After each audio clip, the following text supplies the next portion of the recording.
Hello बच्चों, स्वागत है आपका एक नए वीडियो में। और आज आप लोग के लिए क्लास लगा दिया है 9 बजे। जी हाँ, 9 बजे मॉर्निंग में आपको जुड़ जाना है। और एक्टिव एंड पैसिव वॉइस की खतरनाक क्लास, मतलब इस वीडियो को देखने के बाद आपका बोर्ड एग्जाम में 6 क्वेश्चन आते हैं मैट्रिक में, और 12th में आपके 6 से 7 क्वेश्चन मिलेंगे, जो कि 6 फरवरी को आपको एग्जाम है। तो उसके बाद आपको एक भी क्वेश्चन आप बिना फोरे नहीं छोड़ेंगे। जी हाँ, सही बोला। 40 से 50 मिनट में आपको complete active and passive voice, complete concept और कंप्लीट आपको समझ में आ जाएगा। मतलब ये नहीं कि रट्टा मारना है, रट्टा मारने वाला सीन नहीं है। एकदम शॉर्ट 6 से 7 पॉइंट बताऊंगा, और 7 पॉइंट को आपको याद कर लेना है, और उसी 7 पॉइंट से आपका सारा एक्टिव एंड पैसिव वॉइस खल्लास हो जाएगा। तो मिलते हैं 9 बजे Paramjeet study corner YouTube channel पे, इसी चैनल पे मतलब।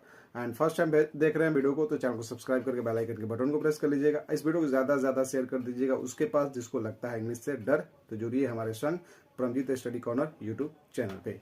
जय हिंद, जय भारत, वंदे मातरम।